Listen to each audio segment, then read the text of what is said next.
In a study conducted in the USA, they found that 84% of the men suffering from erectile dysfunction disease after 50 years of age had some comorbidity or the other, be it blood pressure, be it cardiac or heart disease, diabetes, and various other comorbidities, including depression and hypercholesteremia or angina. For a long time now, the cardiologist of my hospital and myself have been having a verbal duel as to which is more powerful, the heart or the penis. At last, we now have an answer. At least I think we have an answer to that. But let's talk about the similarities between the heart and the penis first. The vascular system of both the heart and the penis is an end artery. What do I mean by that? Consider a tree with a stem. It branches out. The branches again branch out until the time comes when there is no more branching. That's the end stage is reached. Similar is the case with the arteries of the heart and the penis. They are end arteries. They are the last bit of the arteries and therefore different from other arteries elsewhere. So if any of these arteries block off of the penis or of the heart, then there will be no blood supply to that part of the muscle, and this phenomenon occurs with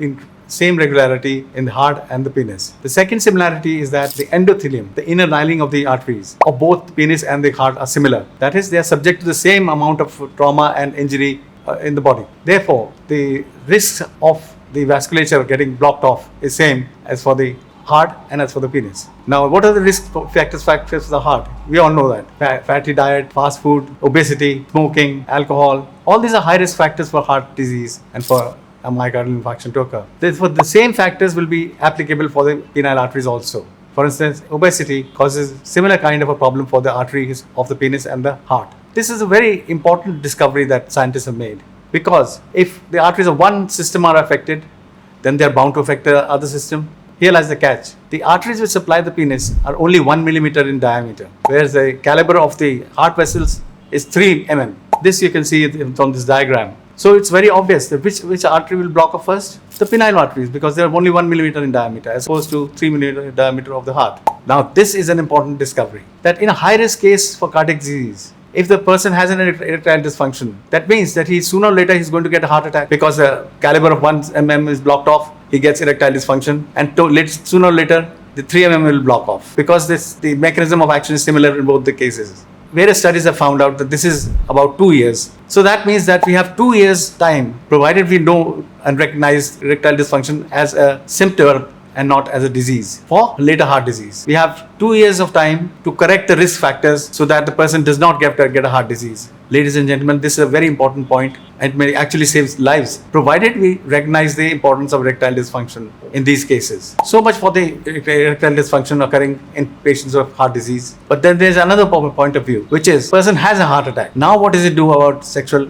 matters? Is it safe for him to have sex afterwards, or does he give up the sexual activity? Again, it takes time for the muscle that has been destroyed, cardiac muscle that has been destroyed, to regain its power through other vessels that take over. It is thought that 6 to 8 weeks of abstinence is enough for the recovery of the heart muscle and for normal activity to be resumed, including sexual intercourse. But the rule of the thumb is that if you can climb up two floors and do not have chest pain or breathlessness, then you're okay for sexual intercourse. Obviously, you can't have a violent sexual intercourse initially.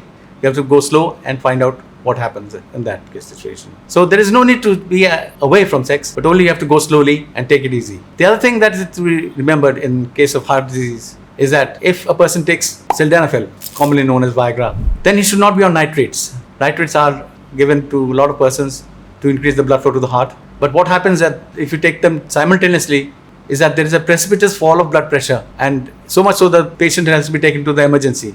No one knows that he has had Viagra and therefore he has had a fall of blood pressure, and this can confuse the management afterwards, apart from the fact that it has caused a low blood pressure in the patient. So always when you're taking medicine for erectile dysfunction, you should keep your cardiologist informed and take clearance from him regarding the use of sex enhancement drugs. So one thing is clear, that in India, as is elsewhere, men do not tell the problem about their body to anybody, and they think that chalta hai.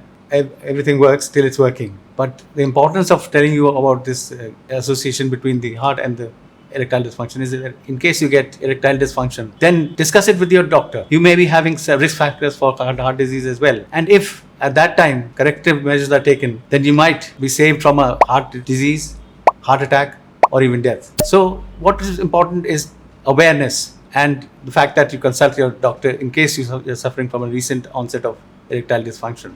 If you like what I've spoken to you about today, then press the like icon. You may send me your comments or suggestions in the comment section. And above all, do not forget to subscribe to my channel if you want to hear more videos on the same subject. That will give me encouragement to produce more videos on the same topic. Till then, as the Duchess said to the Bishop, keep it up. Have a nice day.